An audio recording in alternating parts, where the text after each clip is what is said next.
Ассалаумағалейкум, дұрыс, пайғамбарды көрмеген енді керемет. Не деп айтты дедің ғой?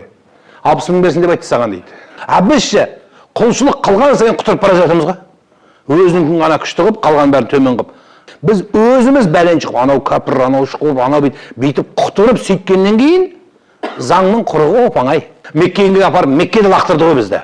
Көп жұмыс істеймін, Қазақстанда мен кірмеген түрме қалмады. Сол жердегі ең мықты террорист мені шақырып айтады. Сіз осындай жастармен кездесесің бе дейді. Кездесем. Кішкене мына Украина бізге сабақ болсын.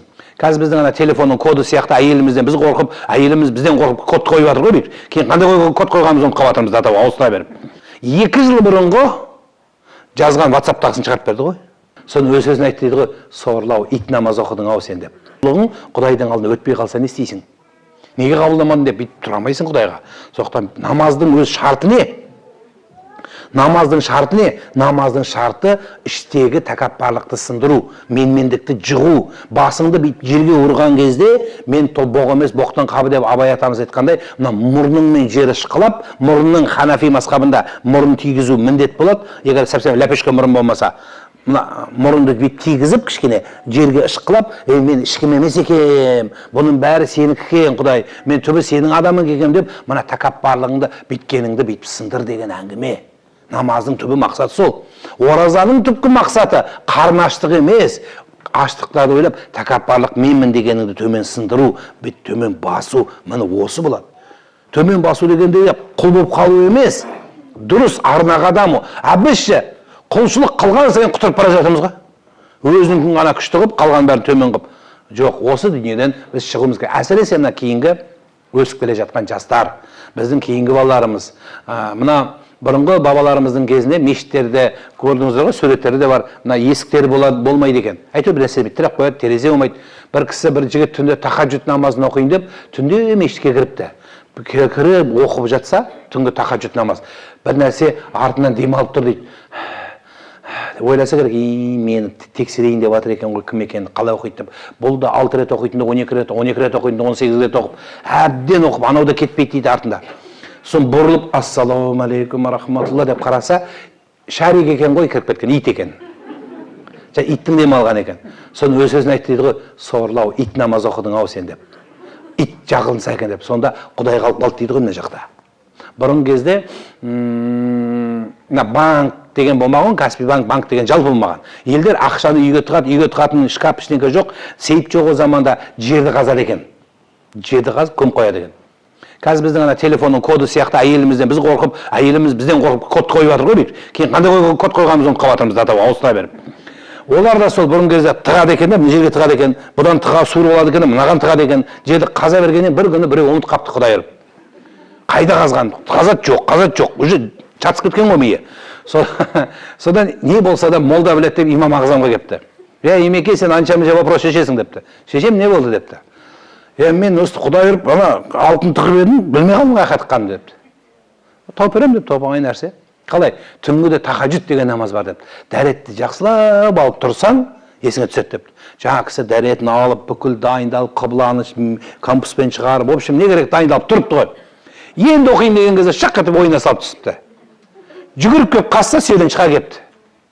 Сонымен тұрып, енді алтын табылды болды, мәселе шешілді. Сон ертең-ерте келіп, ана алтынымнан кішкене бір үлес берейін, рахмет молда деп келсе, имам сұрайды дейді. Қаншаншы рекағатында есіңе түсті десе, рекағат не бастамай тұрып түсті депті. Сөйтсе айтады дейді, әй біліп шайтан оқытпайды ау деп едім депті. Әй шайтан сені оқытпайды ау деп өзінде солай пландап едім деген екен. Айтқандай оқытпайды. Біз өз жақсылыққа, маған да сұрайды интернетте біреу. Осы намаз оқысам болды есінен бейдейді өткенде біреу. Мен сен бешбармақ жегенде есінесің бе? Жоқ дейді. Туалетке барғанда есінесің бе? Жоқ дейді. Неге есінесің бе? Өйткені арманың жеу ананы. Сен жұмыс істегің келмейді, жасағың келмейді, сол есінесің. Әлбетте құлықсыздық, мінезсіздік, тақатсыздық, тәртіпсіздік. Сондықтан қазір таза Қазақстан деп отыр ғой. Таза Қазақстан баяғыда өзі бар дүние, исламда, мұсылманда, ата бабамызда ішкен нәрсені лақтырма, темекіні түкірме. Насыбай атсаң қазақ, насыбайын көрінген жерге түкірмеген. Әдеп болған, тәртіп болған. Көрінген жерге нәрсе жасамаған. Кейінгі балаларымыздың әдеп, мынау енді мен үлкен кісілер кезде сіздерге бәлен деп айтуда қиын. Мен мына кішкене көбінесе жастармен көп жұмыс істеймін да, Қазақстанда Мен кірмеген түрме қалмады. Қанша түрме бар, бәріне кіріп шықтым. Ал премьер-министрінен бастап бәрі түрмеде отыр. Ана интернетте айтып жатқан бәрі өтірік, сене бермеңіздер. Мен куәсімін. Бәрі түрмеде отыр. Бүйтіп сүмірейіп отыр. Баяғыда саусағын ұшын бермейтін адам бүйтіп отыр сүмірейіп. Мен барып кездесу өткіземін солармен. Енді қараңыздар. Сол жердегі ең мықты террорист мені шақырып айтады. Сіз осы мына жастармен кездесесің бе дейді. Кездесем. Сіз соларға айтыңызшы, мына түрмеге түспесін дейді. Өмір бойы бас бостандығынан айырған. Міне еркіндік қараңызшы, ешкім міндеп отқан жоқ. Қалайсың ба, кір, ақша сұрап отқан жоқ. Отыр, сөйле. Бұдан артық қандай жақсылық болады бізде? Бұдан артық жақсылық болмайды, болды, біз ең шыңында тұрмыз қазір. Егер осының қадірін білмей, жерімізді былғап, аузымызға ақ ит кіріп, көк ит шығып, сөйтетін болсақ, анау шетелден жатып алып оттағандардың біреулердің сөзіне ілесіп, біз қана қаңтарды аңсап жүргендер, біліңіздер, біз ондайға жібермейміз, ел жібермейді. Біз көрдік, қанды көрдік, басқаны көрдік. Ана бір теріс уағыз айтып жүрген бір бала, қаңтарға шығыңдар деген, сол шығарып, мен өз жамағатымнан бір 4 бала шығып, 4-інің де жаназасын мен оқыдым, өлді 4-і, шығармай кеткен. 4-інің әйелдері қазір біреу күйеуге тиді, ары қарай балалары қаңғып қалды. Әке-шешесі алдары етегі суға толып отыр. Біз соған жеттік. Сондықтан ақымаққа айыбы жоқ, ақымақты айдақтағанға не жоқ дейді. Сондай айдақтауларға сенбеңіздер. Балаларыңызды бұлай ие болып, қой балам дейтін бір әй дейтін әже, қой дейтін қожа болу керек. Сол үшін сіз бен біз анау менің де көңілім толмайтын жер көп. Бар, ондай болады. Біз тұрмақ Сауд Арабияда бар ондай нәрсе. Біз тұрмақ Швейцарияда болады ондай дүние. Бірақ бізде келе жатырмыз, тоба, шүкір деп мәртебеміз жетеді бұйырса. Асықпай, атан қазақ арбамен де жеткен. Осы жерде бізге арбамен ақ атпен жүріп қалып берген. Қазір ракетамен жүріп жете алмай жатырмыз ғой. Сол үшін кішкене мына Украина бізге сабақ болсын. Біреуді басам деп, біреудің бастырылудың астында қалып қалмауымыз керек. Ана кейбірге сасық көкірек бар бізде. Сол сасық көкіректі бейчік рас дегенде кішкене қойып, салауатты дұрыс қарап үйренуіміз керек. Білікті бірді жығады, білімді мыңды жығады деген заманда тұрмыз. Сол үшін балаларымызды оқытып, кішкене түртіп, сол үшін жастар деп айтқанымыз сол ғой. Бірақ жастар болса, сөздің арнасын басқаға қарай бұрып алып келетін. Мен сіздер үлкен, былай да былай өмірдің біраз белесін көрген кісілер, балаларымызға дұрыс арна қылып, мына аузындағы боғауыздан басталады. Мен боғауызды бекер айтқан жоқпын. Сол сөздерді бүйтіп, өмірдің бірінші қадамы боғауызды тыю, жаман нәрсеге ие болудан басталады. Біреу айтады да, темекіні қалай қоям, тіліңе ие бол. Бір әйел кепті, күйеуі мұра береді, не істеймін деп. Тіліңе ие бол дедім. Қалай дейді? Вообще сөйлемей қойшы дедім. Ешкім теспейді саған дедім. Көшеде біреу таяқ ұрып кетті дейді. Тіліңе ие болсаң ешкім ұрмайды. Егер сен кетіп бара жатқанда, айдалада біреу кеп қолыңды қайырбаса, ана түрмедегі террористермен кездескенде айтам ғой. Тып-тыныш мешітке бүйтіп прямой барып, прямой шыққанда сені ұстап қамады ма десем, жоқ дейді. Ешкім тиіспейді саған. Тек біз біз демократиялық елде өмір сүріп жатырмыз. Бізге ешкім тиіспейді. Біз өзіміз бәлен шығып, анау кәпір, анау шұқып, анау бүйтіп құтырып сөйткеннен кейін заңның құрығы оп-оңай. Ана Бишімбаевтың сотын көрдіңіздер ғой бәріңіз. 2 жыл бұрынғы жазған WhatsApp-тағысын шығарып берді ғой. Одан бері 10 телефон ауысқан. 2 жылдың ішінде. Сөйтсе ана өшпейді екен ғой жазған нәрсе. Тұра береді екен. Сен ойлайсың, мен өшірді, мұны удалить у всех дегендер бар, ана бір білгіштер. Өшсе бәрін көшіп қалады деп ойлайды. Өшпейді, қорықпа. Шығарып беретін мекемелер жетеді бізде. Абайла, тыныш жүрсің, тоғы жүресің, айналып, көп жүресің, мешітіне бар, намаз бармасаң өзің біл. Әйтеуір не керек, біреуге қиянат жасама, жаманшылық жасама, ұрпағыңды дұрыс тәрбиеле, шетелге оқың десе оқыт, оқытпаса мемлекеттік сайрап тұрған адамнан данадан диплом сұрамайды дейді қазақ. Сайрап тұрсаң, жол ашық бәріне. Ал енді өзің анда шұқып, бір шұқып, мынаның басын бір шұқып, тұрақсыз болсаң, әлбетте еш нәрсе алға жүрмейді. Сөйтіп, ананы қосуға тура келеді, мынаны қосуға тура келеді, осындай дүние. Сол үшін Алла Тағала баршаларыңызға риза болсын, ел аман болсын, жұрт тыныш болсын. Баршамыздың тағы да айтам, басымыздағы үлкен тәж, бұл ислам деген сөздің өзі тыныштық бір мағынасы. Сол тыныштықтан Құдай алмасын қазағымды. Қалғаны бір нәрсе болар. Сөзім ішіне айтып кеткен бір-екі мәселеге назар аударып кетейін, содан кейін сіздерде сауал болса. Біріншісі, мынау соңғы уақыт алаяқтық көбейіп кетті. Алаяқтықтың түр-түрі. Ең сенгеніміз Мекке еді, Меккеге апарып, Меккеде лақтырды ғой бізді. Ең қасиетті жиып теріп, өліп, талып, бейтіп жинап, жаңа $1000, $2000 жинап бейтіп берген кезде Меккеде лақтырып кетті. Мен бір группалар апарып жүредім, қарасам, қазақтар бәрімен амандассам, бәрі амандасып, сөйтсем жерде жатыр аталар. Неге десем, біздің гостиница босамай жатыр әлі дейді. Соның мен группамды апарып қайтып келсем, әлі жатыр бұлар. Соны старший гидті шақырып алдым да, мыналар жайғастырмайсыз ба, не жатсыз десем, сөйтсем жаңа бірінші лақтырылған қазақтар екен сол жерде көріп. Содан кейін біздің бүкіл группаны жинадым қасындағыларға айттым, біз қосып алайықшы қасымызға, номерлері дайын болғанша. Өйткені алдыңғы бұл номер босау үшін алдыңғы группа ұшып кету керек, бұлар соның орнына кіру керек. Енді ана самолет жоқ болғаннан кейін бұлар шықпай қалған, мыналар жататын жеріне кіре алмай отыр. Міне осыдан құлап басталды. Содан қасымызға жатқыздық, біз де 1-2 күннен кейін қайттық, сонымен сол жерде қазақтардың күйі көріп едім. Ең сиынып барған жерден сол жерден лақтырып жіберді. Оның үстіне кішкене анау өзімізден де бар ана экономда, мен түсінемін енді байғыз. Бүйтіп қиналып, маған да біреу бүйтеді да, әкемді, шешемді жіберейін деп бір скидка бар ма? Әкеңді қиналып жіберме, ол қиналат жіберетін жер емес. Өзі дінде зорлық жоқ. Ораза ұстай алмасаң ұстама. Намаз оқи алмасаң тұрып, отырып оқы, отырып оқи алмасаң жатып оқы.